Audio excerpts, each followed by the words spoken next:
This Ramzan transmission is brought to you by OK Estate and Builder, Cosmos Realtor, Takaful Estate and Builders, Relax Holidays, Help International Welfare Trust, the DK Investment, in association with Saving Home, Bilwani Law Associates, Students Right Way, Musani Electronics, Home Solution, Al Mariam Property and Marketing, H. Dandur Production, Kanzul Ulum Islamic Online Network, Shan Marketing, Dream World Resort.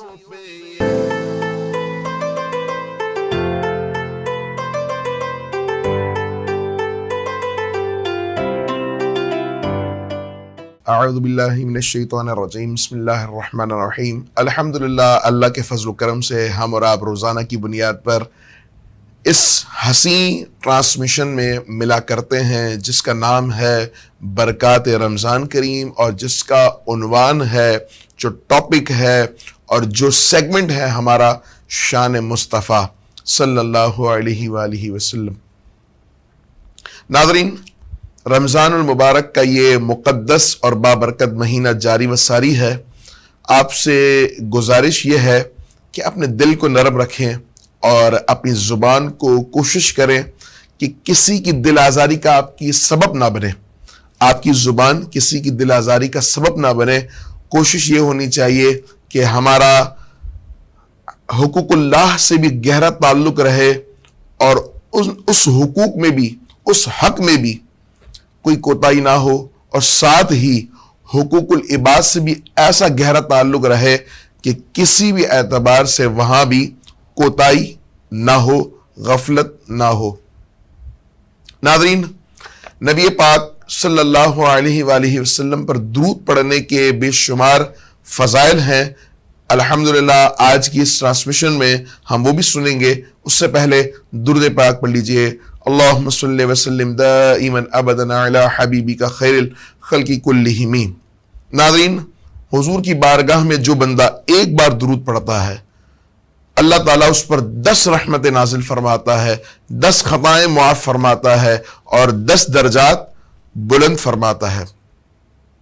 کتنی بابرکت ذات ہے اللہ کے محبوب کی کہ بندہ پڑھے ایک بار درود اور 10 رحمتیں پالے، 10 درجات بلند ہو جائیں، 10 خطائیں معاف ہو جائیں۔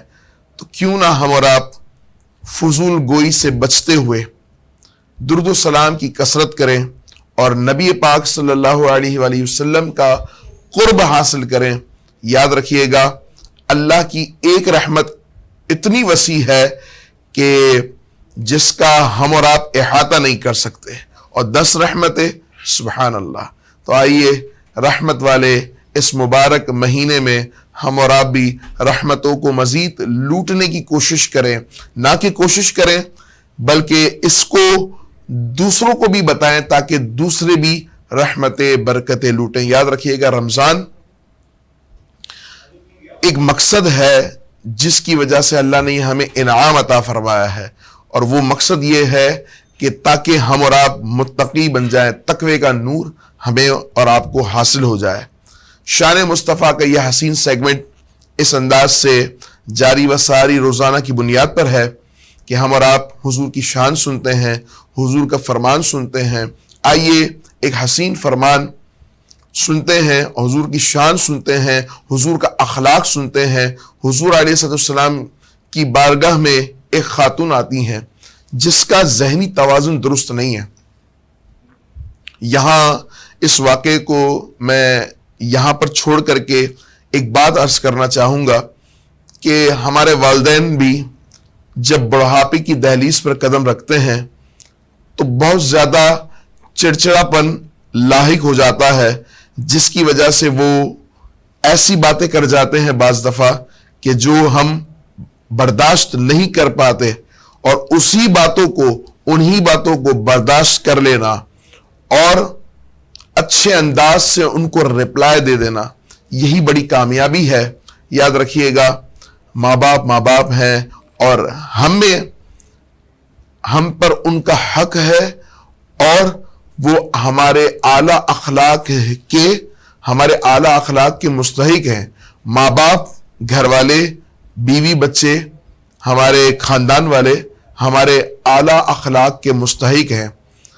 ہم دنیا میں نکلتے ہیں، لوگ ہماری تعریف کرتے نہیں تھکتے کہ یار کتنا با اخلاق ہے، اور جب بات آتی ہے گھر والوں کی طرف تو ہمارا اخلاق آپ سمجھ سکتے ہیں اپوزٹ ہو جاتا ہے. ایسا نہ ہو بلکہ کوشش یہ ہونی چاہیے کہ ہمارا اخلاق گھر والوں کے ساتھ بھی اچھا ہو، اور باہر جو ہمیں دنیا کو فیس کرنا ہوتا ہے ان کے لیے بھی اچھا ہو.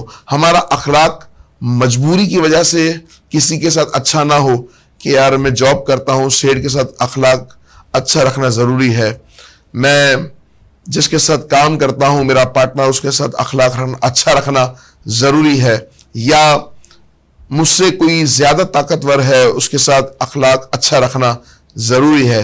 یہ نہ ہو بلکہ ہمارے اخلاق میں اتنی خوبصورتی ہو کہ چاہے ہم سے بچہ ملے، کمزور ملے، بڑا ملے، میانہ روی کے ساتھ، خوبصورت لہجے کے ساتھ ہم اور آپ ملیں تاکہ ہمیں اجر بھی ملے اور نبی پاک صلی اللہ علیہ وآلہ وسلم کی اس خوبصورت سنت کو ادا کرنے کا ہم وقت موقع ملے، بلکہ ہماری زندگی کا یہ حصہ بن جائے. حضور کی بارگاہ میں وہ عورت آتی ہے، حضور کا وقت کتنا قیمتی، حضور کی بارگاہ میں وہ عورت آتی ہے کہ جس کا ذہنی توازن درست نہیں ہے. ناظرین، حضور کو وہ بلاتی ہے. اب آپ مجھے بتائیں کہ جس کا ذہنی توازن درست نہ ہو وہ اس نے کس انداز سے حضور کو بلایا ہوگا، اور پھر وہ حضور سے بے شمار باتیں کرنے لگی. صحابہ کرام یہ منظر دیکھ رہے ہیں، ان کو یہ احساس ہو رہا ہے، ان کا خون جو ہے وہ جوش مار رہا ہے کہ حضور کا مبارک ٹائم اتنا قیمتی ہے، اور حضور علیہ السلام کے وہ وقت کو ضائع کر رہی ہے، اور حضور علیہ السلام سے وہ باتیں کر رہی ہے کہ جس کا کوئی مقصد نہیں، بے مقصد باتیں. جب صحابہ کرام کے پاس حضور تشریف لے آئے اور حضور علیہ السلام پر سخت گرمی کے آثار، پسینے سے تر آپ کا چہرہ انور، صحابہ کرام نے فوراً عرض کیا یا رسول اللہ، آپ دھوپ میں اس خاتون کی بات سن رہے تھے جس کا ذہنی توازن درست نہیں ہے، وہ بے مقصد باتیں کیے جا رہی تھی. حضور علیہ السلام نے ناظرین وہ ارشاد فرمایا کہ یقیناً تاریخ نے حضور کی ساری باتوں کو سنہری حروف میں لکھا، اور ہمیں چاہیے امتی ہونے کے اعتبار سے، حضور کے عاشق ہونے کے اعتبار سے، کہ حضور کا یہ مبارک عمل اور سارے اعمال فوراً ہم ایڈاپٹ کر لیں تاکہ ہماری زندگی سنور جائے. حضور علیہ السلام نے فرمایا پورے مدینہ منورہ میں اس عورت کی کوئی نہیں سنتا، چونکہ اس کا ذہنی توازن درست نہیں ہے نا. فرمایا حضور نے کہ پورے مدینے میں اس کی کوئی نہیں سنتا، کیا میں بھی نہ سنوں؟ دیکھیں کتنا مبارک اخلاق ہے، کیا شان ہے حضور نبی پاک علیہ السلام کی، کہ جیسے ہی حضور کی سیرت سنتے ہیں، پڑھتے ہیں، یا آپ کی ذات سے متعلقہ واقعات سنتے ہیں تو موٹیویٹ ہو جاتے ہیں. اور یقین جانے موٹیویٹ اس انداز سے عشاقان مصطفیٰ ہو جاتے ہیں، حضور کے غلام ہو جاتے ہیں کہ ان کے اندر ایک روحانی پاور پیدا ہو جاتی ہے.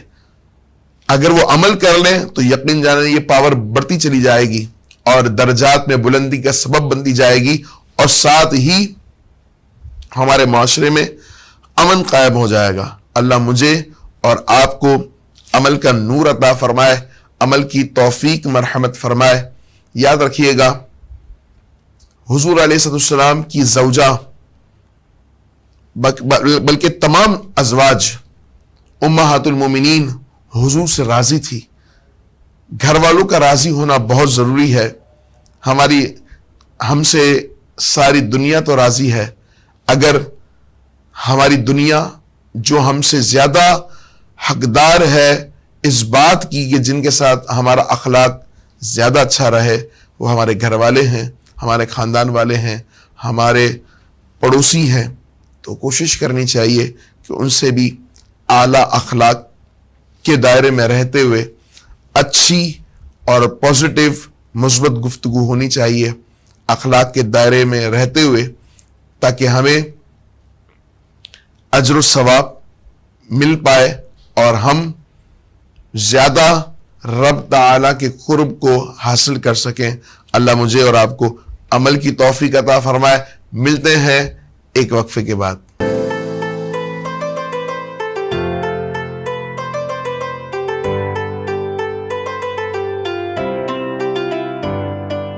This Ramzan transmission is brought to you by OK Estate and Builder, Cosmos Realtor, Takaful Estate and Builders, Relax Holidays, Help International Welfare Trust, The DK Investment, in association with Saving Home, Bilwani Law Associates, Students Right Way, Musani Electronics, Home Solution, Al Mariam Property and Marketing, H. Dandor Production, Kanzul Ulum Islamic Online Network, Shan Marketing, Dream World Resort.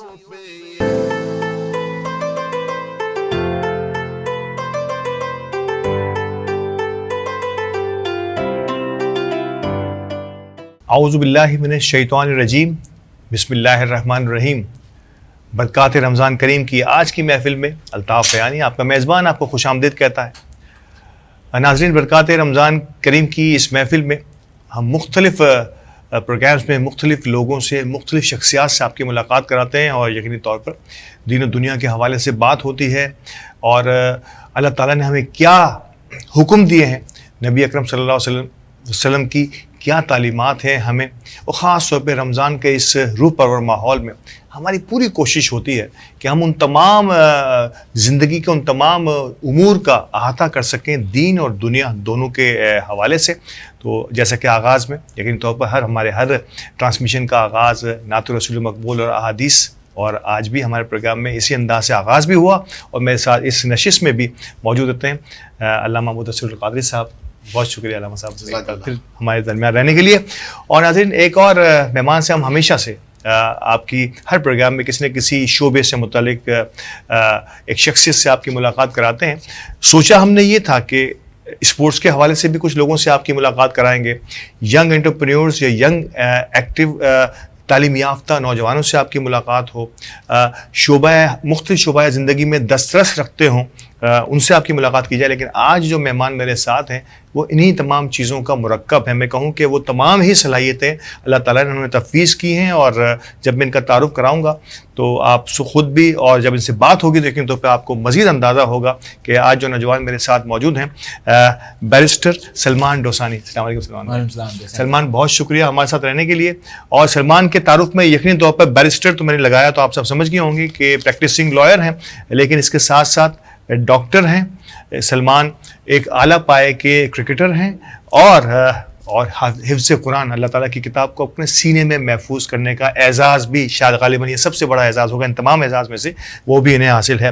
Salman, بہت بہت شکریہ ہمارے ساتھ رہنے کے لیے، اور آج کے اس پروگرام میں یقینی طور پر مجھے خوشی یہ ہے کہ نہ صرف یہ کہ آج اسٹوڈیو میں آپ میرے ساتھ موجود ہیں، بلکہ ہم گراؤنڈ میں بھی کئی مرتبہ ساتھ ساتھ رہتے ہیں۔ سلمان، آغاز آپ ہی سے، گفتگو کا آغاز آپ سے ہی کروں گا کہ ڈاکٹر، کرکٹر، حفظ قرآن تو یقینی طور پہ یہ آپ کے وہ شعبے ہیں جس پہ آپ کو دسترس حاصل ہے۔ بیرسٹر، ایک نارمل لائر اور بیرسٹر کسے کہتے ہیں؟ میں چاہوں گا کہ عام لے مین آدمی اگر سمجھنا چاہے کہ میں اب تک ایڈوکیٹ ہائی کورٹ تو بہت سنا ہے، ایڈوکیٹ سیشن کورٹ یا لوور کورٹ ہم سنتے ہیں، ایڈوکیٹ سپریم کورٹ سنتے ہیں، لیکن بیرسٹر جب اس کے آگے لگتا ہے تو یہ کس ڈگری کے بعد؟ پہلے میں چاہوں گا کہ عام ہمارے جو نوجوان ہیں وہ سن سکیں، اور اس کے لیے کیا کیا کوالیفیکیشنز کی ضرورت ہوتی ہیں، یا یہ کون سی کوالیفیکیشن ہے جس کو کتنے سال میں کیا جا سکتا ہے؟ پلیز تھوڑا سا نوجوانوں کو بتائیے۔ جی بالکل الطاف بھائی، تھینک یو سو مچ۔ آپ کا سوال کافی ڈیٹیلڈ ہے، اور سوالوں کے اندر بہت سارے سوالات ہیں۔ جی جی، لیکن میں آپ کو پہلے سے سمپل ایک رول بتا دیتا ہوں کہ آپ بیرسٹر کیسے بن سکتے ہیں۔ جی جی، ہمارے یہاں پر 12 سال کی ایجوکیشن کے بعد بچہ ایلیجیبل ہو جاتا ہے انڈر گریڈ لاء پروگرام میں ایڈمیشن لینے کے لیے۔ ٹھیک ہے۔ پاکستان میں 2 طرح کے کورسز پرووائڈ ہوتے ہیں، ایک لوکل گریجویٹس ہوتے ہیں اور ایک فارن گریجویٹس ہوتے ہیں۔ تو لوکل جو گریجویٹس ہوتے ہیں ان کا ابھی ہمارے یہاں پر جتنی بھی لاء اسکولز ہیں تقریباً وہ 5 سال کا ہی لاء پروگرام کروا رہی ہیں۔ اس میں گورنمنٹ بھی آ جاتی ہیں، پرائیویٹ بھی آ جاتی ہیں، IBA ہے، لمز ہے، گورنمنٹ میں ہمارے پاس KU کی ڈگری ہے جو کہ اسلامیہ کالج کے تھرو ہوتی ہے. SM لا کالج بہت مشہور ہے, کافی پائنیئرز, کافی پرانے وکیل وہاں سے ہیں. بالکل. تو وہ بھی ہے. یہ دونوں چیزیں جو ہیں آپ کو ایک روڈ میپ پہ, ان کا جو دونوں کا کنکلوژن ہے وہ یہ ہے کہ you end up becoming a lawyer. آپ کے پاس LLB کی ڈگری آ جاتی ہے. پاکستان کے فورم پہ یہ ہوتا ہے کہ پاکستان میں آپ LLB کرنے کے بعد ایڈوکیٹ کا ٹائٹل اپنے ساتھ آبٹین کر لیتے ہیں. Great. And you become a lawyer and then you can practise in the courts given کہ آپ نے لائسنس ریکوائرمنٹس فلفل کر لی, میٹ کر لی. بالکل. اور یہ جو سائیکل ہے یہ آپ کی ایوالو کس طریقے سے ہوتی ہے کہ آپ ایڈوکیٹ لوور کورٹ ہوتے ہیں, پھر آپ 2 سال کی پریکٹس کے بعد ایڈوکیٹ ہائی کورٹ بن جاتے ہیں, پھر اس کے سرٹن اماؤنٹ آف ایئرس کے بعد, سرٹن نمبر آف ایئرس کے بعد آپ ایڈوکیٹ سپریم کورٹ بن جاتے ہیں. اس کو لائسنسنگ کہتے ہیں, لائسنس ملتا ہے. لائسنس سب سے پہلے آپ کو لوور کورٹ کا ملتا ہے. بالکل. اس کے بعد جو کرائٹیریا اس میں گیون ہوتا ہے لوور ایڈوکیٹ ہائی کورٹ میں, وہی ہوتا ہے کہ number of years of practice ہونی چاہیے, سرٹن نمبر آف کیسز ہونے چاہیے. جی. وہ آپ نے میٹ کر لیا, you end up becoming advocate high court. پھر وہاں سے آپ فردر ہائی کورٹ کی کیسز, اگر آپ کی ججمنٹس آپ کے پاس ہیں, آپ نے کیسز چلائے ہیں اور کیسز آپ کے میں ڈیسیجن آیا ہوا ہے, then you went on go on to become an advocate supreme court. اب یہ پوری سائیکل جو تھی وہ ایک پہلو ہے سوال کا آپ کے, جو تھا کہ ایڈوکیٹ اور اس کی کلاسیفیکیشن کیا ہوتی ہے. اب ہم آتے ہیں بار ایٹ لا کے اوپر. اب جو فورن گریجویٹس ہیں وہ ان کے پاس یہ روٹ ہوتا ہے کہ وہ بھی LLB کر کے یہاں پاکستان میں آ جاتے ہیں اور لائر بن جاتے ہیں. انگلینڈ کی اگر ہم جب بات کرتے ہیں, کیونکہ barrister bar at law commonwealth countries میں آفر کیا, commonwealth countries commonwealth countries آپ سمجھ لیں یوزولی اس ٹائٹل کے پیچھے جاتی ہیں. یس, اور وہی اس ٹائٹل کو obtain کرنے کے, پروکیور کرنے کے ان کا ایم ہوتا ہے. انگلینڈ میں آپ LLB کرنے کے بعد you do not directly go on to become a practising lawyer. آپ وہاں پہ پریکٹس نہیں کر سکتے LLB کے بعد. 3 سال کا ان کا انڈر گریڈ کا پروگرام ہوتا ہے, انٹر یا A لیولس کے بعد. اس کے بعد آپ LLB کر لیں گے تو پھر فردر 2 روٹس آتے ہیں اس میں. ایک آپ سالیسیٹر بنتے ہیں اور پھر ایک آپ بیرسٹر بنتے ہیں. سالیسیٹر کی کلاسیفیکیشن آپ کچھ اس طریقے سے سمجھ لیں کہ جو کلائنٹ کو لائن اپ کرتا ہے, اس کی ساری ڈاکیومنٹیشن دیکھتا ہے, اس کی کیس کی اسٹڈی کرتا ہے, پھر وہ ان سب چیزوں کو فلٹر آؤٹ کر کے بیرسٹر کی سروسز آبٹین کرتا ہے. So barrister is basically someone who has an art of advocacy to appear before the courts. اس میں فزیشین اور سرجن یہ کہہ دوں تو فزیشین اور سرجن بھی آئی وڈ ناٹ سے, اگر آپ کو اس طرح کی کوئی ایگزامپل کے ساتھ کلاسیفیکیشن کرنی ہے تو آپ سمجھ لیں ایک وہ ہے جو آفس میں بیٹھ کے کام کرتا ہے اور ایک وہ ہے جو کہ باہر نکل کے کام کرتا ہے. اس طرح کی کلاسیفیکیشن انگلینڈ میں پرٹین کرتی ہے, یہاں پر اس طرح کی کوئی چیز نہیں ہے. تو وہ ٹائٹل ہم لوگ آبٹین کر کے, ہم پروکیور کر کے وہاں سے آ جاتے ہیں اور یہاں پر مارکیٹ میں بھی پریکٹس ہم اسی طریقے سے کرتے ہیں جیسے کہ یہاں کی ڈیمانڈ ہے. بٹ گیون کہ ہم لوگ نے بار ایٹ لا کیا ہوا ہوتا ہے تو اس میں ایک اسکل, بیسکلی اسکل کا پروگرام ہے, اس میں کوئی سبسٹینٹیو نالج نہیں ہوتی, میجرلی اسکل ہوتی ہے. تو وہ جو اسکل ہوتی ہے اسی کی وجہ سے مارکیٹ میں ایک ڈفرنٹ آپ سمجھ لیں اپروچ ہوتی ہے کلائنٹس کی towards an advocate and a barrister, اور وہی ان کے دماغ میں ایک ہوتا ہے کہ یار اس کے پاس ڈگری ہے so he is more qualified in those requirements. Great. بڑے تفصیلی ناظرین آپ نے سمجھا ہوگا کہ مجھے تو بہت حد تک اس بار ایٹ لا, بیرسٹر اور ایڈوکیٹ کے درمیان کا جو درمیانی راستہ ہے وہ مجھے سمجھ آیا. ڈاکٹر صاحب کہوں میں, کیونکہ آپ ڈاکٹر بھی ہیں اور میں ہمیشہ سے آپ کو ڈاکٹر ہی کہتا رہا ہوں. سلمان, میں صرف پوچھنا ہی چاہ رہا تھا کہ انگلینڈ میں آپ نے یقینی طور پر اس کی کیا یہ بیرسٹر کی ڈگری کے لیے یا بار ڈگری کے لیے کیا انگلینڈ جانا ضروری ہے, یا ایسے بہت ساری یونیورسٹیز ہیں جو آن لائن بھی اسے آفر کرتی ہوں گی, یا وہاں کی کچھ پریکٹسنگ کی کوئی رولز ہوتے ہیں جس طرح یہاں کہتے ہیں کہ جب تک کہ آپ کوئی فیلڈ میں پریکٹس نہ کریں جب تک آپ کو لائسنس نہیں مل سکتا, یا لائسنس لینے کے لیے آپ کو پریکٹس کرنی پڑتی ہے, تو ایسا کوئی رول ہے اس بار ایٹ لا کے لیے؟ ابھی آپ نے میری 3-4 چیزیں بتائی ہیں, ڈاکٹر, حافظ اور لائر یا بیرسٹر. آپ ایک اور چیز شاید آپ ایڈ کر لیجیے گا اس میں, میں لیکچرار بھی ہوں. تو یہی پروگرام جو آپ کا سوال تھا, اسی سے سوال سے ہی میرا پروفیشن پرٹین کرتا ہے ان ٹرمز آف لیکچرار.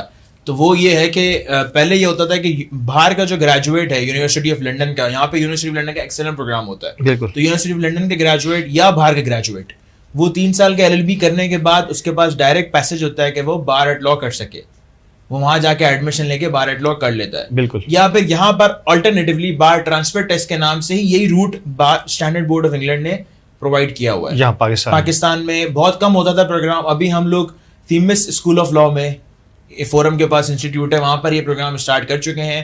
اور ابھی ہمارے 2 بیچز نکل چکے ہیں اس پروگرام کے BS. تو ہم لوگ یہاں پہ پاکستانی لائرس کو بھی بار ایٹ لا کروا رہے ہیں اور انگلینڈ والوں کو بھی بنوا رہے ہیں. تھوڑا سا میں آپ سے تفصیلی گفتگو کروں اگر آپ کی اجازت ہو. بالکل. اس میں یہ ہے کہ پاکستانی لائرس جو ہوتے ہیں اگر ان کو انگلینڈ سے بار ایٹ لا کرنا پڑتا ہے تو وہ ڈائریکٹلی ایڈمیشن نہیں لے سکتے. بالکل. کیونکہ وہاں پہ وہ کنورژن کورس کراتے ہیں. So for a Pakistani lawyer what happens is کہ 5 سال کی پہلے یہاں کی لا ڈگری کرتا ہے, پھر وہ 1 سال کا وہاں کنورژن کورس کرتا ہے, وہاں رہنے کا خرچہ, وہاں ٹیوشن فی بھی دیتا ہے, اور پھر وہاں پہ بار ایٹ لا کے ایڈمیشن لیتا ہے. آلٹرنیٹیولی اس روٹ سے اس کو یہاں پر پاکستانی لا کی ڈگری کی بیسس کے اوپر اور لائسنس کی بیسس کے اوپر ڈائریکٹلی اسی کورس میں ایڈمیشن مل جاتا ہے. ایگزام دینے اس کو ایونچولی وہیں جانا پڑتا ہے. دونوں ڈگریوں میں, دونوں ٹائٹلوں میں کوئی ڈفرینس نہیں ہے, اٹس انٹائرلی سیم. اور یہی لوگوں کے کا پرسیپشن تھا کہ دونوں ٹائٹل الگ الگ ہوں گے, کہ پاکستان میں ہی بنا ہے بیرسٹر, ایک باہر کا بنا ہے. تو اسی چیز کو کٹ ڈاؤن کرنے کے لیے, کرٹیل کرنے کے لیے بار اسٹینڈرڈ بورڈ نے دونوں چیزوں کو یونیفارم کر دیا. گریٹ. یعنی کہ یہ بڑی اہم ترین بات جو میں ضرور بتانا چاہوں گا کہ اب بار ایٹ لا کے لیے صرف اور صرف ایگزامینیشنز کے رولز کو مد نظر رکھتے ہوئے, یا ایگزامینیشنز کے لیے آپ کو یقینی طور پر اس پرٹیکولر یونیورسٹی میں یا اس بورڈ میں آپ کو ضرور جانا پڑے, یا اس ملک میں آپ کو جانا پڑے, لیکن اس کی ساری تعلیم جو ہے یہاں پہ پرووائڈ ہو گئی ہے. اور میرا خیال ہے کہ جو بھی ایڈوکیٹس, خاص طور پہ اگر جو وکیل بننے کی خواہش رکھتے ہیں, لا کی طرف جانا چاہتے ہیں اور چاہتے ہیں کہ ایڈوکیسی کے ساتھ ساتھ ایڈوکیٹ بننے, پاکستان کے LLB کے ساتھ ساتھ اگر کوئی فارن ڈگری بھی آپ کے ہاتھ میں ہو, تو اس کی ایک اہم ترین مثال ہمارے سامنے بیٹھی بھی ہیں. اور نہ صرف اب یہ خود بنے ہیں بلکہ اب بنانے کے لیے انہوں نے ایک سلسلے کا بھی آغاز کیا ہو. تو سلمان, تھینک یو سو مچ. یہ بڑی اہم ترین بات آپ نے ہماری ناظرین کو بھی بتائی ہے. نظام انصاف کی میں بات ضرور کروں گا سلمان سے, لیکن میں پہلے آپ سے انصاف اور دین میں نظام انصاف, انتہائی افسوس کے ساتھ میں پاکستان کے نظام انصاف کی اگر میں بات کروں تو یہاں علامہ صاحب جس کی لاٹھی اس کی بھینس, مطلب ایک عرصے سے ہم دیکھتے چلے آ رہے ہیں. اور ہم مثال دیتے ہیں کہ ہمارا دین جو ہے وہ انصاف اور عدل کے تقاضوں پر ہی محیط ہے.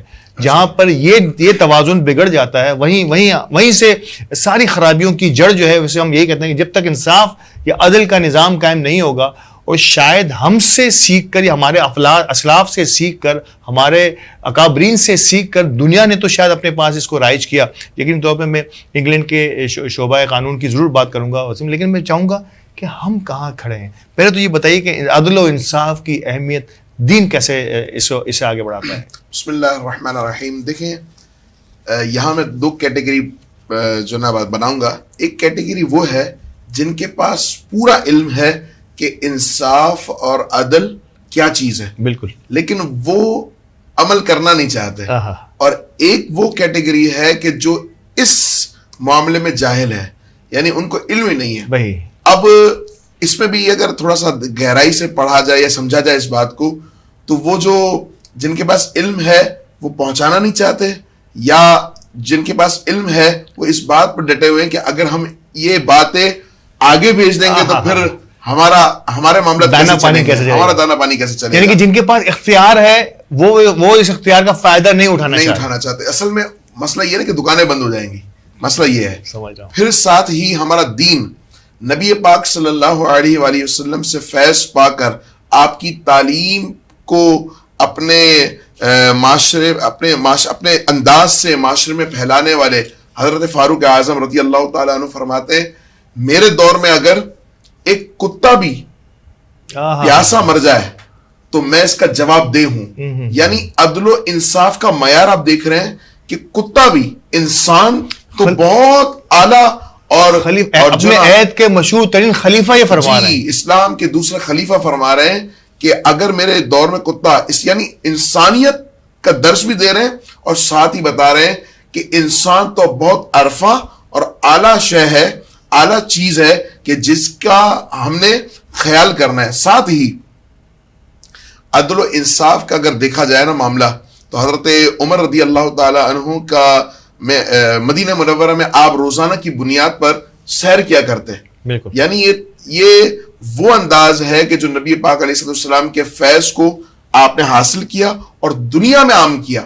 جہاں ہم سنتے ہیں کہ حضرت فاروق اعظم رضی اللہ تعالیٰ عنہ نے جو ہے نا کئی مربع بیل حکومت کی, بالکل, ساتھ ہی آپ کی حکومت کے اندر یہ معیار تھا کہ آپ ہر کسی کے ساتھ عدل و انصاف کرتے. یہاں تو بادشاہ سلامت کو کچھ بول دو تو اور مسئلے خراب ہو جائیں گے. اور وہاں کیا ہے, اور ایک واقعہ میں ضرور چاہوں گا اس موقع پر کہ کتنی عوام اس وقت پاورفل ہوتی ہے اس عدل میں, جب ان کو پتا ہوتا ہے کہ ہمارے ساتھ انصاف ہوگا, کہ وہ خلیفہ سے پوچھ سکتے ہیں کہ آپ کے پاس اتنا کپڑا کیسے آیا کہ آپ نے اپنا جبہ جو ہے کیونکہ قد میں بڑے تھے کیسے بنایا. یہ تھوڑا سا میں چاہوں گا کہ اس موقع پر ہماری عوام کو اور ہمارے ارباب اختیار کو یہ سمجھنا بہت ضروری ہے. دیکھیں اس وقت حضرت عمر فاروق اعظم رضی اللہ تعالی عنہ نے یہ اختیار عوام کو بھی دیا تھا کہ آپ براہ راست ہم سے کسی بھی بات پر اعتراض کرتے ہوئے اس بات کی جواب دہی کا جواب پوچھ سکتے ہیں کہ کس بات پہ انصاف ہے یا نہیں ہے. ان سے پوچھا گیا آپ خطبہ فرما رہے ہیں, آپ نے جبہ زیب تن ہے, ایک خاتون عرض کرتی ہے, ایک روایت کے مطابق مرد ہے, ایک روایت کے مطابق خاتون ہے, وہ عرض کرتی ہیں کہ آپ کے پاس اتنا بڑا جبہ, چونکہ آپ کا قد اور لوگوں کو تو جو ہے نا مناسب کپڑا ملا تھا, تو آپ کے پاس اتنا کپڑا کیسا آیا؟ پوچھنے کی جرت, میں تو کہتا ہوں دیکھیں حضرت فاروق اعظم کا وہ جلال ہے کہ آپ کی وجہ سے اگر آپ کسی جگہ تشریف لے جا رہے ہوں تو شیطان اپنی گلی بدل لے, اتنا جلال ہے.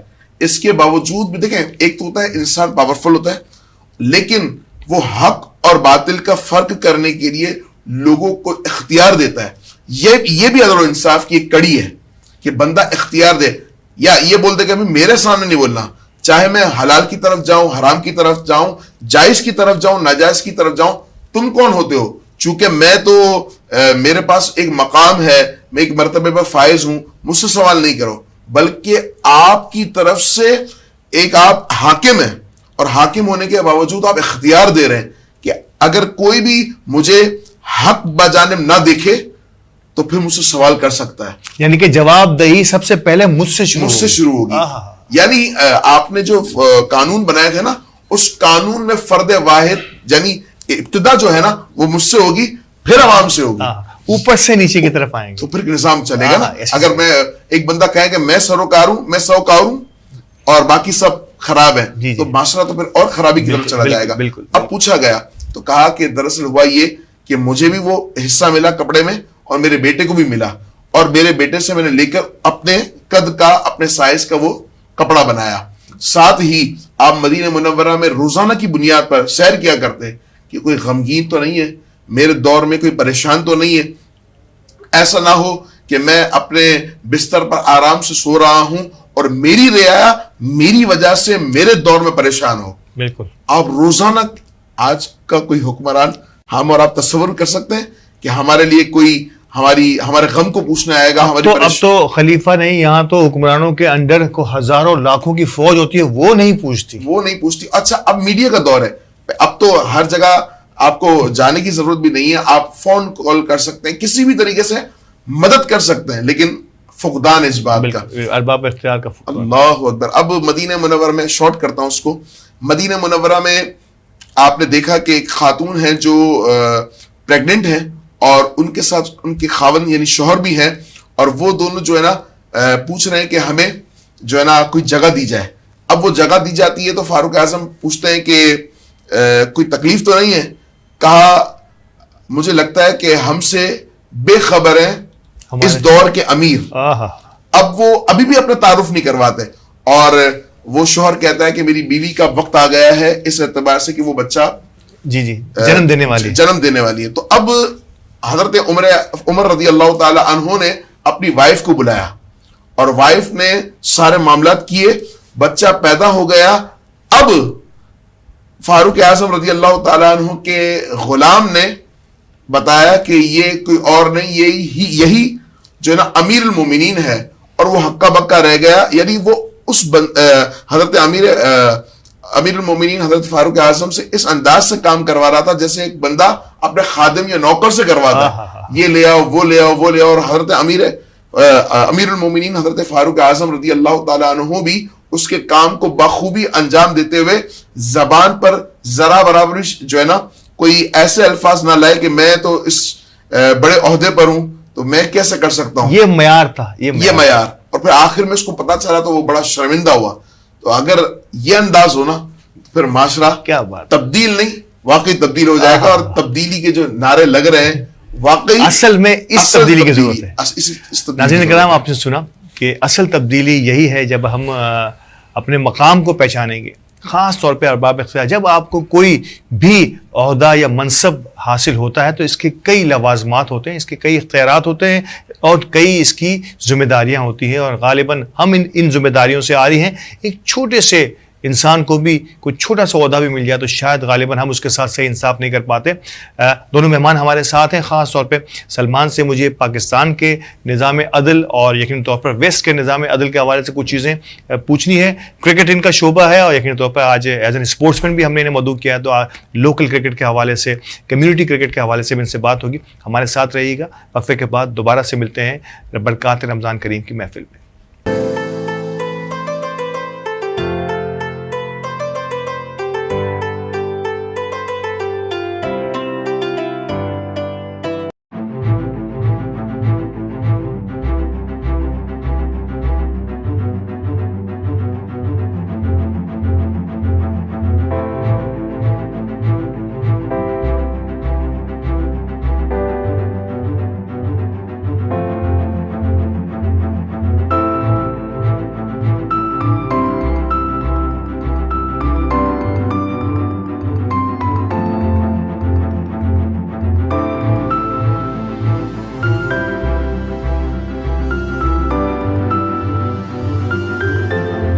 کراچی کی سب سے بڑی اور ڈیولپڈ سوسائٹی بحریہ ٹاؤن کراچی کی شہرک جنا ایونیو مین انٹرنس سے بمشکل 1 منٹ کے فاصلے پر ایک modern financial centre Cosmos business tower, ground plus 15 floors پر مشتمل ایک سٹائلش گلاس آرکیٹیکچر, گلاس وال سے بحریہ ٹاؤن کی دلکش ویوز کاسموس بزنس ٹاور کے آفس کو اور بھی اٹریکٹیو بناتے ہیں. کاسموس بزنس ٹاور میں انویسٹمنٹ یا دیگر تفصیلات کے لیے رابطہ کریں.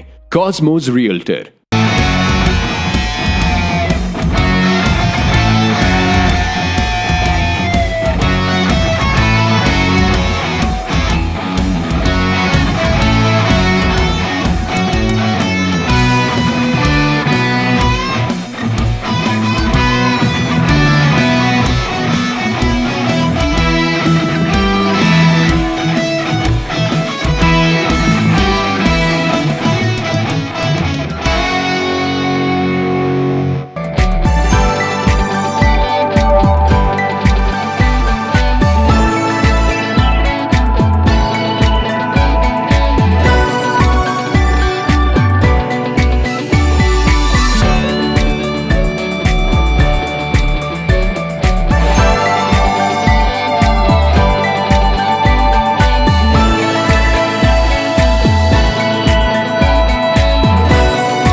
آپ کی زکوٰۃ ان تھیلیسیمیا کے بچوں کے لیے ہے امید زندگی.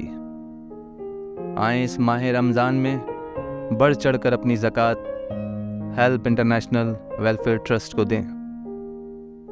مزید معلومات کے لیے ہماری ویب سائٹ اور دیے گئے نمبر پر رابطہ کیجیے. جزاک اللہ خیر.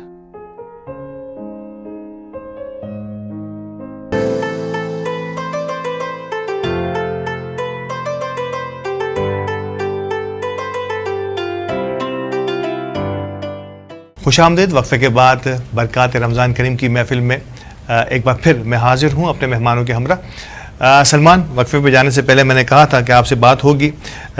پریکٹسنگ ڈاکٹر تو آپ نہ رہے کیونکہ, لیکن ڈاکٹر ضرور بنے. یہ کیا ایک پیشن تھا, فیملی کمپٹیشن تھا؟ مجھے یہ پتہ چلا کہ فیملی میں 3 ڈاکٹر بھائی بہن, آپ تینوں بھائی بہن ڈاکٹر ہیں ماشاءاللہ, اور بھی فیملی میں آپ کے احباب جو ہیں اور بڑے مشہور ترین ڈاکٹرز میں سے بھی آپ کی فیملی میں گزرے. تو یہ ایک فیملی انسٹنکٹ تھی یا خود آپ کو بھی شوق تھا ڈاکٹر کا؟ میں چاہوں گا مختصراً, پھر ہم آگے بڑھتے ہیں اگلے سوال کی طرف. نہیں, میں آپ کو پہلے بھی بتایا, واپس بتا رہا ہوں یہ بات کہ ڈینٹل سرجری میرے پاس آپشن تھا کہ ڈاکٹر بننا ہے, کون سا بننا ہے وہ میرا ذاتی فیصلہ تھا. تو ڈینٹسٹ آپ سمجھ لیں کہ میری ذاتی رائے تھی, لیکن اس فیلڈ کو, اس شعبے کو چوز کرنے میں مجھے یہ کہا گیا تھا کہ آپ زیادہ کریں اس چیز کے اوپر. مطلب obviously was influenced, but at the end of the day میرا کنسنٹ تھا, میرا ہی ڈیسیجن تھا. ایسا نہیں تھا کہ کوئی اس طرح کا پریشر تھا کہ میرے پاس فریڈم آف ڈیسیجن میکنگ نہیں تھا. آئی ہیڈ دیٹ, بٹ یہ تھا کہ ہاں آپ نے چوز کرنے کی طرف ان کی طرف سے انفلوئنس تھا. یہی تو یعنی کہا گیا ضرور, لیکن بہرحال یہ آپ کا اپنی چوائس تھی, اور اسی چوائس کو استعمال کرتے ہو آپ نے پھر اس ڈاکٹر کو بھی, پریکٹسنگ ڈاکٹر کے ساتھ ساتھ آپ نے جو ہے اپنی لاء کی پریکٹس کو بھی شامل کیا. میرا ایک بڑا اہم ترین سوال جو میں لمحہ کی طرف سے بھی لایا تھا, آپ کی یقینی طور پر جب آپ بار ایٹ لاء بنتے ہیں تو آپ کے انگلینڈ کے بھی قوانین کو, بہت سارے قوانین کو بڑی ڈیپلی دیکھتے ہیں آپ, جا کے وہاں جا کے دیکھیں نہ دیکھیں, یہاں پہ آپ کو بہت کچھ پڑھنا پڑتا ہے. ڈاکٹر صاحب کیا میجر فرق, اگر عام لیمین کی حیثیت سے کیا ایک بڑا فرق ہے ہمارے نظام انصاف اور وہاں کے نظام انصاف میں, کہ شاید ہمارا دنیا میں نظام انصاف میں دیکھیں تو 100 کے بعد کہیں نمبر آتا ہوگا تو آتا ہوگا, جبکہ ویسٹ جو ہے اس معاملے میں اور میں جب دین کے حوالے سے بات کر رہا تھا لمحہ سے, تو دین کا محور ہی ہمارا عدل و انصاف ہے. آپ خود بھی یقینی طور پر دینی حوالے سے, ایک دینی گھرانے سے آپ کا تعلق بھی ہے, کیسے دیکھتے ہیں کہ یہ جو ایک بہت بڑا فرق ہے یہ کہاں تک ہمارے معاشرے کو جو ہے وہ زخمی کر رہا ہے؟ دیکھیں الطاف بھائی, وہاں کے قانون میں کورٹ میں ایسے ہی کوئی منہ اٹھا کے نہیں جاتا. وہاں پر ایک بڑا میکینزم بنا ہوا ہے جس کو پری ایکشن پروٹوکولز بولتے ہیں, کہ آپ نے کیس میں جانے سے پہلے کیا کیا چیزوں کو نیرو ڈاؤن کرنا ہے, کیا کیا چیزوں کو ختم کرنا ہے. اس کے فائدے یہ ہیں کہ لوگوں کو جلدی بھی انصاف مل جاتا ہے, لوگوں کو جلدی جو ان کی گریونسز ہوتی ہیں وہ ختم ہو جاتی ہیں, جوڈیشری, ججز, کورٹس اوور برڈن نہیں ہوتے. تو وہ پری ایکشن پروٹوکولز فالو کرنے کے بعد وہاں پر وہ لوگ آتے ہیں, تو ان کے اگر 10 معاملے ہیں جن کے اوپر لڑائی جھگڑے ان کے چل رہے ہیں, اور بعد میں پتہ چلتا ہے کہ ایکچولی 2 ایشوز ہیں جہاں سے یہ چیزیں ارائز ہو رہی ہیں, تو وہ نیرو ڈاؤن کر کے وہ انہی 2 ایشوز پر آ جاتے ہیں کورٹ میں, اور پھر پتہ چلتا ہے کہ ان کی ویلیویشن کیا ہے, ان کو کتنا کمپنسیشن چاہیے, یا جو بھی ان کی گریونسز ہیں XYZ. اب یہ ایک بہت بڑی بات ہے, اس کو نیرو ڈاؤن کرنا تھوڑا سا مشکل ہو جائے گا, بالکل, لیکن عام زبان میں آپ یہ سمجھیں جو بھی ان کی گریونسز ہیں وہ نیرو ڈاؤن ہو جاتی ہیں, اور دونوں پارٹیز کچھ چیزوں کے اوپر مان لیتی ہیں, کچھ چیزوں کے اوپر بولتی ہیں کہ ٹھیک ہے, let the court decide these decisions. وہاں پر یہ چیز بہت زیادہ پریکٹس فالو اس لیے ہوتی ہے کہ اگر یہ نہ کیا جائے اور بعد میں جو ہارے گی پارٹی اس کی طرف سے دکھایا جاتا ہے کہ تمہیں سیٹلمنٹ کی آفر بھی تھی, تمہیں نیرو ڈاؤن کرنے کا ایشوز بتایا گیا تھا, تم نے نہیں کیا, تو اب تمہارے کے اوپر کاسٹ لگے گی, تو کاسٹ کنسیکوینسز آتے ہیں. میں یہاں پر آیا پاکستان میں, پاکستانی سسٹم میں یہ دیکھا تو بہت زیادہ فریولس لیٹیگیشن, یہ ٹرمینالوجی ہم عام زبان میں اپنی وکالت کی یوز کرتے ہیں, اس کا مطلب ہے وہی جالی کیسز جو آپ سمجھ لیں اس طریقے کے. تو وہ جعلی کیسز, نوٹس لگا دیا کسی کو ہراس کرنے کے لیے, کسی کو تنگ کرنے کے لیے, کوئی بیوی طلاق مانگ رہی ہے تو اس کو ڈرانے کے لیے کورٹ لے گئے, کوئی بھائی بہنوں میں اپنا حصہ مانگ رہا ہے تو اس کو وہاں لے کر چلے گئے, کوئی کمپنی میں اپنا حصہ مانگ رہا ہے تو اس کو وہاں کورٹوں میں لے گئے اور دھکیل دیا اور معاملے کو ڈریگ کرتے رہے. تو یہاں پر فلٹر آؤٹ نہیں ہوتا, ڈائریکٹ کورٹ میں چلا جاتا ہے, اور پھر بعد میں 3 سال 4 سال 5 سال بعد جو ہے نا لوگوں کو ریئلائز ہوتا ہے کہ کوئی حاصل حصول نہیں ہے, پھر وہ آ کے out of the court settlement کی طرف آتے ہیں, پھر وہ ایشوز کو نیرو ڈاؤن کرتے ہیں.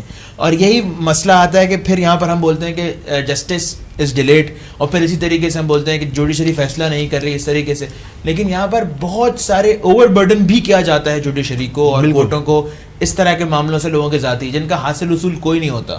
پھر یہاں پر آنے کے بعد 5-4 سال 5 سال وہ اس چیز سے گزرتے ہیں, وکیلوں کو بھی پیسے دیتے ہیں اور آپس میں بھی لڑتے رہتے ہیں. پھر ان کو ریئلائز ہوتا ہے کہ یار مسئلہ 1 یا 2 ہے, ہم نے 100 باتیں ایسے ہی کہی ہوئی ہیں. پھر وہ ان چیزوں کو نیرو ڈاؤن کرتے ہیں اور بہت حد تک out of the court settlement کی طرف بھی چلے جاتے ہیں اگر وہ سول میٹرز ہیں. یہ جو ایک بہت بڑی چیز ہے نا, اور یہاں پر سب سے بڑی وجہ یہ ہے کہ کوئی بھی فریولس لیٹیگیشن کرتا ہے یا جعلی کیسز کرتا ہے, اگر وہ ہار جاتا ہے تو وہ ہار جاتا ہے, بس ختم ہو جاتی, کوئی کاسٹ کنسیکوینسز نہیں ہے. اگر ہیں بھی تو وہ اتنے معمولی سے ہیں کہ وہ کوئی بہت پیٹی ہیں, that does not make a difference. آپ سمجھتے ہو کوئی ایسی پینلٹی وہاں یہاں نہیں ہے جس کے بعد ہر ایک آزادانہ طور پر جس پہ جو چاہتا ہے وہ الزام لگا دیتا ہے؟ جو وہاں کا سسٹم ہے, جو کاسٹ کنسیکوینسز ہیں وہاں پر عموماً سول لٹیگیشن میں جو لوگوں کے آپس کی لٹیگیشن ہوتی ہے, اس کا بہت کامن کانسیپٹ یہ ہے کہ loser pays the cost of the other side lawyer as well, which is not the case here. تو وہ بھی کنسیکوینسز کاسٹ کنسیکوینسز کے ڈومین میں آتے ہیں, جس کا بہت بڑا امپیکٹ آتا ہے کہ کوئی بھی ایسے ہی منہ اٹھا کے کورٹوں میں نہیں آ جاتا. یہاں پر ایسا نہیں ہے, اور یہ بہت بڑی ایک چیز ہے جو آئی تھنک لیک کرتی ہے. کیا بات ہے, کیا بات کی. اور اسی چیز کی وجہ سے آپ سمجھ لیں کہ یہ میٹرز ڈیلیڈ ہوتے ہیں, کیونکہ والیوم اتنا زیادہ ہے نا, آتا رہتا ہے. اب کتنے فلٹر آؤٹ کریں گے اور کتنوں کو ڈیسیجن دیں گے. ختم تو کیس ایک دن میں نہیں ہو سکتے, لیکن آتے آپ 20 ہو سکتے ہیں, جعلی ہوں یا سچے ہوں. پروسیجر اس طرح کا ہے کہ ہر پارٹی کو سننے کا طریقہ اور ہر پارٹی کو سننے کا موقع دیا جاتا ہے. اس کی مثال ایسا نہیں ہے کہ صرف قانون میں ہے, قرآن میں بھی ملتی ہے. حضرت داؤد کا ایک واقعہ ہے جس میں ان کو جب ڈیسیجن میکنگ کا آپشن دیا گیا تھا تو یہ بات کہی گئی تھی کہ آپ نے ادر سائڈ کو بھی سننا ہے اور دونوں سائڈز کو سننے کے بعد آپ نے فیصلہ دینا ہے. بالکل, یہ تو بہت ضروری ہے. ایوالو وہیں سے ہو رہی ہیں ساری چیزیں. اچھا, ایک بڑے اہم سوال, جب آپ نے وکیلوں کی بات کی, معیار وکالت, مدد کے ساتھ آپ کی اپنی فٹرنیٹی کے لوگ ہیں سارے, آپ ہی کے شعبے سے متعلق لوگ ہیں, آپ سمجھتے ہیں کہ وکالت جو ہے, کیونکہ ایک آسان ترین لوگوں سے لوگ سمجھتے ہیں شاید پڑھنا آسان ہے, یہ وکالت کرنا آسان ہے, اور کسی آپ اگر بار کے رکن بن جائیں تو پھر آپ کے لیے اور بھی آسان ہو جاتا ہے. آپ سمجھتے ہیں کہ ہمارے یہاں جو وکالت کا سسٹم ہے, جس طرح سے ہم وکیل پروڈیوس کر رہے ہیں, جن اداروں سے ہو کے آ رہے ہیں, نو ڈاؤٹ بڑے اعلیٰ قسم ادارے بھی یہاں پاکستان میں موجود ہیں, لیکن وہ معیار جو دنیا اپنے لائر سے ایکسپیکٹ کرتی ہے, پاکستان میں وہ معیار, اس معیار کے وکیل, یا اگر خاص طور پہ میں اگر لوور کورٹ کی بات کروں, آپ سمجھتے ہیں کہ وہ معیار مینٹین نہیں ہو رہا؟ دیکھیں الطاف بھائی, 5 انگلیاں برابر نہیں ہوتی ہیں. ہر طرح کے آپ کو وکیل ملتے ہیں, اور دنیا میں بھی ملیں گے, ایسا نہیں ہے. یہاں پر بھی آپ کو بہت اچھے بھی ملیں گے, بہت برے بھی ملیں گے. اور یہی بات ہے کہ اگر کوئی جھوٹا کیس بھی لے کر آ رہا ہے کورٹ میں, مطلب ایک پارٹی حق پر ہے, دوسری پارٹی اگر جھوٹ پر ہے, تو دوسرے کا بھی وکیل تو ہوتا ہی ہے, تو وکیل تو سب کا ہی ہوگا. تو ہر طرح کے وکیل آئیں گے. اور یہاں پر اب بہت زیادہ اس چیز کے اوپر بھی کام ہو رہا ہے کہ جو لائسنس ملتا ہے, بالکل جو لائسنس ملتا ہے, اس کا criteria with the passage of time بہت اسٹرنجنٹ ہوتا جا رہا ہے, بہت مشکل ہوتا جا رہا ہے. بہت ریکوائرمنٹس آ گئی ہیں, اسی وجہ سے آ گئی ہیں کہ بہت سارے لوگ, اب اس کا تعلق دیکھیں وکالت کی ڈگری سے کا تعلق ایک الگ ہے, وکالت کا لائسنس ملنا, لائسنس پہ تو بہت ساری چیزیں آ چکی ہیں, لیکن ڈگری ہمارے یہاں پر, میں آپ کو بتاؤں, بہت ساری ڈگریز ایسی ہیں جس میں بغیر ایگزام دیا پاس ہو جاتے ہیں. یہاں پہ بی کام میں بھی, بیچلرز میں بھی آتی ہیں یہ ڈگریز, صرف اٹس ناٹ لمیٹڈ ٹو وکالت اونلی. تو بہت سارے اس طرح کے بھی لوگ ڈگری لے کر آ جاتے ہیں پروفیشن میں, and they have this degree. اب آپ کو ڈگری مل گئی تو وہ سند ہے, اس کے پیچھے آپ کا لائسنس جو دینے والی باڈی ہے وہ سوالات نہیں کرتی کہ آپ کو کہاں سے ڈگری ملی, اس کو اوتھینٹیفائی نہیں کیا جاتا, کیونکہ آبویس سی بات ہے, آپ کو ملی ہوئی ڈگری وہ ایک اوتھینٹک ڈگری ہے, ایک بورڈ کی طرف سے ملی ہوئی, آپ نے کیسے بھی حاصل کری ہے آپ کا مسئلہ ہے. وہ ایک لائسنسنگ باڈی کے پاس یہ پاور نہیں ہوتی کہ وہ انڈرنس کو آبجیکٹ نہ کرے, کہ وہ رینڈملی ہر کسی کو چیک کرے. یہ سسٹم کا کام ہوتا ہے, اس کا ٹائم, اس کے ایڈمنسٹریٹو کاسٹ بہت زیادہ ہے. دوسری بات یہ ہے کہ یہاں پر بہت سارے, جیسا آپ نے کہا کہ بار کے رکن بننے سے فائدے حاصل ہوتے ہیں, تو بہت سارے یہاں پر اسپیشلی ان کراچی, یہاں پر یا سندھ میں آپ بول دیں, 2 طرح کے وکیل ہیں, ایک کمپٹیٹیو ہیں اور ایک سیاسی ہیں. بہت معذرت کے ساتھ مجھے یہ کہنا پڑ رہا ہے. تو بہت سارے جو ہیں وہ بہت زیادہ انفلوئنسڈ ہیں towards bar politics, towards all of the collateral gains that they gonna make. ٹھیک ہے, باقی بہت سارے ہیں جن کی جو پریکٹس اورینٹڈ ہیں, تو وہ بھی آپ شاید ڈگری لے کے آ جائیں, شاید لائسنس لے لیں, اور آپ کی جو ریفائن کرتی ہے with the passage of time آپ کی پریکٹس ہی کرتی ہے. تو اگر کوئی بری ڈگری لے کر آیا یا اچھی یونیورسٹی سے نہیں بھی آیا, وہ پریکٹس میں بھی ریفائن ہو جاتا ہے. اور جو پریکٹس نہیں کرتا, صرف ٹائٹل لے کے بیٹھا ہوا ہے, وہ ڈیفینیٹلی ریفائن نہیں ہوگا. اور پھر یہ ڈفرینس آ جاتا ہے, جیسے ہمارے یہاں پہ ڈفرینس آپ کو دکھ رہا ہے کہ اچھا وکیل ہے, برا وکیل ہے, وہ آپ گریس سے ہی وکیل کے آپ اس کو پہچان لیتے ہیں کہ یہ اچھا وکیل ہے. اور بہت سارے وکیلوں کے بارے میں آپ رینڈملی بھی بول دیتے ہیں کہ اچھا ہے, آپ نے ان کو کورٹ روم میں نہیں دیکھا ہوتا, بس وہ گریس سے ہی آپ کو پتہ چل جاتا ہے. بالکل ایگزیکٹلی. جب وہ جسے کہتے ہیں کہ جب آپ ان کی چال ڈھال دیکھتے ہیں, آپ ان کی باڈی لینگویج دیکھتے ہیں, ان کے بات کرنے کا انداز دیکھتے ہیں, تو صرف وکلاء ہی نہیں, ہم تمام ہی شعبہ ہے زندگی کے لوگوں کو اس طرح سے ایویلیویٹ کر سکتے ہیں. نظام انصاف کے لیے وکیل, اسے آپ نظام, ہمارے دین کے نظام میں اسے کس نام سے پکاریں گے؟ غالباً آپ اسے زیادہ بہتر, کیا ثالث تو منصف جو ہے وہ تو میرے خیال سے جج کو کہیں گے. یہ جو انصاف کے تقاضوں کو پورا کرنے کے لیے, جج تک ان کے ایویڈنسز کو پیش کرنے کے لیے, یہاں اگر جھوٹ کا عنصر شامل ہو جائے, علامہ صاحب, یعنی کہ اس ایک جھوٹ کی بات تو ہم کل کر رہے تھے ذکری طور پر کہ ایک جھوٹ ایسا ہے, لیکن ایک جھوٹ یہ ہے کہ جو صریحاً جھوٹ ہے, پتہ ہوتا ہے ہمیں نو ڈاؤٹ کہ اس میں کچھ قباحتیں ضرور ہوتی ہیں کہ اس کو کس انداز سے آگے پرسیو کرنا ہے. آپ کیا سمجھتے ہیں کہ اس سسٹم کو بھی تھوڑا سا بہتر کیا جا سکتا ہے, اور دین کے حوالے سے ہم کیسے اس کو زیادہ بہتر انداز میں پیش کر سکتے ہیں؟ دیکھیں, شعور جب بھی آتا ہے کہ جب جو ہے نا علم دین حاصل کیا جائے, اور اس شعبے کو تو انتہائی ضروری ہے کہ وہ ڈیپلی دین کو پڑھے, اور اس کیس سے تعلق رکھنے والے وہ لوگ جو وکلاء ہیں یا دیگر احباب ہیں, ان کو بھی پڑھنے کی ضرورت ہے, اور ساتھ ہی دینی قانون اور قوانین کو فالو اس انداز سے کیا جائے کہ ساتھ ہی جھوٹ کا عنصر نہ رکھا جائے. دیکھیں, جس نے جرم کیا ہے تو پھر ایسا نہ کریں کہ نا اس کو جو نا مجرم نہ ثابت کرنے کے لیے جو نا کوشش کی جائے اور جھوٹ کا سہارا لیا جائے, اس سے برکت تو چلی جاتی ہے جھوٹ سے. ساتھ ہی اگر ان معاملے میں بھی سچ اور جھوٹ میں فرق نہ ہوگا تو پھر بندہ انصاف کے دروازے پر کس جگہ پر کھٹکھٹائے گا, کہاں کھڑا ہوگا اور کس جگہ سے انصاف مانگے گا. تو کوشش تو یہ کرنی چاہیے کہ اس معاملے میں تو دیکھیں یہاں کورٹ میں اب بھی پتہ نہیں یہ بتائیں گے کہ کلام مجید کو لایا جاتا ہے یا غائبانہ طور پر کلام مجید کی قسم کھائی جاتی ہے یا اللہ کی قسم کھائی جاتی ہے. قسم کھانے کے بعد ایک تو ویسے ہی جھوٹ بولنا حرام, قسم کھانے کے بعد اب تو یہ بات اتنی ایتھنٹک ہونی چاہیے قسم کھانے کے بعد کہ اس میں جھوٹ کا ذرا سا بھی آمیزش نہیں ہونی چاہیے. لیکن اب بھی جھوٹ بول رہا ہے وہ, تو پھر یقیناً اللہ کی لاٹھی بے آواز ہے, وہ دیکھ رہا ہے. اس بات کے تصور کی وجہ سے ہی بندہ ہر جگہ جو ہے نا وہ سچ کا سہارا لیتا ہے, اور انصاف کی بنیاد یہ ہے کہ بندہ یہ تصور کرے کہ اللہ دیکھ رہا ہے. کیا بات ہے, اللہ دیکھ رہا ہے. اور یہ میں پہلے بھی پروگرامز میں کہہ چکا کہ جزا اور سزا کا تعلق صرف آخرت کے ساتھ محیط نہیں ہے. آپ گناہ کرتے ہیں, کہیں نہ کہیں بے برکتی آپ کے ساتھ جڑنا شروع ہو جاتی ہے, اور پھر جیسا آپ کا جرم ہوتا ہے, جرم صرف یہ نہیں ہے کہ اللہ نہ کرے معاذ اللہ کسی نے زنا کر لیا یا کسی نے کسی کے یہاں چوری کر لی, یہ بھی گناہ ہے جس کی وجہ سے عمر رزق میں بے برکتی تو داخل ہو جاتی ہے, آپ کے کام اپنے ذاتی رکنا شروع ہو جاتے ہیں. تو کوشش تو یہ کرنی چاہیے کہ انصاف دیکھیں, اگر آپ نے جرم کیا ہے تو اب راہ تلاش نہ کریں, وہ بھی جھوٹ کی بنیاد اقرار کریں, اور اقرار کرنا مشکل ہوتا ہے بالکل مجرم کے لیے, کیونکہ ہر مجرم کا یہ ڈائلوگ ہوتا ہے, یہ اس کا کہنا ہوتا ہے کہ میں نے نہیں کیا, کیونکہ ہر مجرم یہ بات کہتا ہے. جو صاف ستھرا اور وداؤٹ مجرم ہوتا ہے, یعنی جس نے جرم نہیں کیا ہوتا, وہ ڈرتا نہیں ہے, ڈرتا ہی وہ ہے جو مجرم ہوتا ہے. بالکل یہ بڑی اہم ترین بات ہے علامہ صاحب نے جو فرمائی ہے کہ جس جگہ اور جس انصاف کے کٹہروں میں میں اور آپ کھڑے ہوتے ہیں, وہاں آنے والا ہر شخص خواہ یقینی طور پر دو لوگوں کے درمیان ڈسپیوٹ ہے, اس میں سے ایک ہی صحیح ہو سکتا ہے اور ایک غلط ہو سکتا ہے, دونوں غلط بھی ہو سکتے ہیں, دونوں صحیح بھی ہو سکتے ہیں, لیکن مختلف لوگوں پر زیادہ تر یہ بھی ہوتا ہے کہ ایک صحیح ہے غلط ہے, لیکن اس میں دونوں ہی یہی اقرار کر رہے ہوتے ہیں. تو یہی وہ وکلاء کا کام ہوتا ہے کہ وہ اپنے اپنے کلائنٹس کو یا اپنے اس سائل کو جو ہے کس انداز میں لے کے چلتے ہیں. لیکن اب وکالت اور انصاف کی بات کو تھوڑی دیر کے لیے روکتے ہیں, اور میرے درمیان میں نے آپ کو پہلے ہی بتایا تھا کہ بہت ہی اعلیٰ پائے کے کرکٹر موجود ہیں. کارپوریٹ کرکٹ کراچی کی اور کمیونٹی کرکٹ میں بہت بڑا اور معتبر نام ہے سلمان کرکٹ.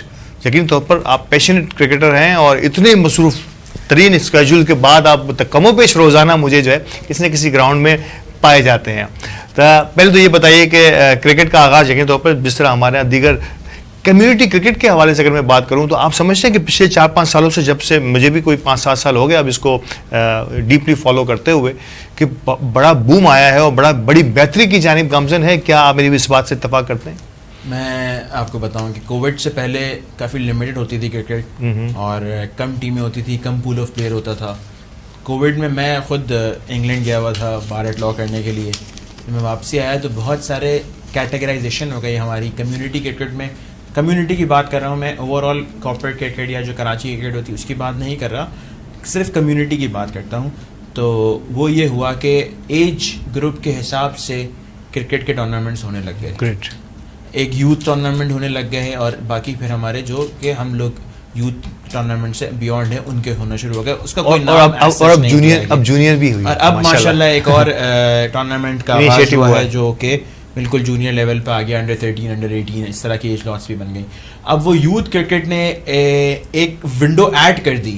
آپ سمجھ لیں کہ ایک بوتل میں آلریڈی 1.5 لیٹر پانی موجود تھا تو اور آدھا لیٹر ایڈ کر دیا گیا. کیپیسٹی نہیں تھی تو اوور فلو ہو رہا ہے, اور اسی وجہ سے ہم آپ کو روز دکھتے ہیں گراؤنڈ میں, کیونکہ میچز کا نمبر بہت زیادہ اماؤنٹ میں بڑھ گیا, کیونکہ پلیئرز بڑھ گئے. ان ٹورنامنٹس نے جہاں کمرشل وینچرز دیے, جہاں فائدے دیے, وہاں کچھ نہ کچھ کرکٹرز بھی تو دیے, بالکل, جو آگے لیول پہ بھی آگے کھیلنا شروع کر گئے. گریٹ. اور بہت سے کرکٹرز ایسے ہیں جو کہ ان کے فادرز کھیلتے آتے پھر وہ ان کے بچے کھیل رہے ہیں, بالکل, اور اسی طریقے سے کہ دوست کے بیٹا کھیل رہا ہے, چاچا ہے کوئی ان کا اچھا کرکٹر, کوئی ماموں ہے, تو they sought inspiration from there as well and then they started playing. تو وہ اب ٹیمیں بھی خریدتے ہیں, وہ بہت زیادہ انوالو بھی ہوتے ہیں, اور یہی ہے آرگنائزرس کو بھی یہ بہت پلس پوائنٹ مل چکا ہے. they have a great number of teams, they have great pool of players and ماشاءاللہ اور وہ ایک ہیلدی کمپٹیشن کو بھی آپ سمجھ لیں کہ جگہ دے رہا ہے. بالکل, میں کیونکہ آپ جس شعبے سے وابستہ ہیں اور مختلف شعبہ ہے زندگی میں, اس کے لوگوں سے آپ کا ملنا جلنا, آپ سمجھتے ہیں کہ اسپورٹس دنیا میں اگر آپ ویسٹ کو بھی دیکھیں, اور یقینی طور پہ آپ نے ویسٹ کو بڑی باریک بینی سے دیکھا ہوگا کہ جن ملکوں میں یا جن اقوام میں اسپورٹس کو زیادہ بڑھاوا ہوتا ہے, اسپورٹس اور ٹیم بلڈنگ کی جو ایکٹیویٹیز وہاں زیادہ ہوتی ہیں, کھلے میدانوں کی طرف جاتے ہیں, آپ سمجھتے ہیں کہ ہمارے نوجوانوں کی یہ ایکٹیویٹی جو ہے نہ صرف یہ کہ ان کو اسپورٹس میں ایک اچھا کھلاڑی, فیوچر کا بڑا کھلاڑی, بلکہ اپنی دیگر زندگی میں ٹیموں کے ساتھ کام کرنا, ٹیم کو بلڈ کرنا, decision making, quick decision making, smart working, یہ سب چیزیں جو ہے یہ اسپورٹس سے کے ساتھ لنکڈ ہوں گی کسی نہ کسی انداز میں. دیکھیں جتنی آپ کی ایگزامپل ہیں سب کی مثال میں خود ہوں. کیا آپ یہ سمجھ لیں کہ میں سب سے پہلے میں نے جو کام اسٹارٹ کیا نا, حفظ قرآن سب سے پہلے شاید کیا, الحمدللہ. اس کے بعد وکیل بعد میں بنا, ڈاکٹر بعد میں بنا, کرکٹ کھیلنا پہلے اسٹارٹ کیا. تو جب گراؤنڈ میں جاتے تھے تو یہ ساری چیزیں ریئلائز کرتے تھے کہ یہاں پر آئے ہیں تو فوکس کس طریقے سے کرنا ہے, لوگوں سے سوشلائز کس طریقے سے کرنا ہے, میچ سچویشن میں پریشر کو ہینڈل کس طریقے سے کرنا ہے, آگے پیچھے جو ٹیم, یہ بات ریئلائز کرنا ہے کہ cricket is a team game and doesn't matter آپ کتنا بھی اچھا پرفارم کر لیں, آپ کو باقی 10 سے بھی کام لینا ہے تو آپ جیتو گے. تو ٹیم کو کس طریقے سے آپ نے چلانا ہے, تو یہ ساری چیزیں کرکٹ نے بالکل سکھائی ہیں, اور اب یہ آپ کے اوپر ہے کہ آپ اس کو اپلائی کس طریقے سے کرتے ہیں. آپ کھیلنے کے لیے کھیل رہے ہیں, آپ سیکھنے کے لیے کھیل رہے ہیں, یہ بھی بہت بڑا فیکٹر ہے.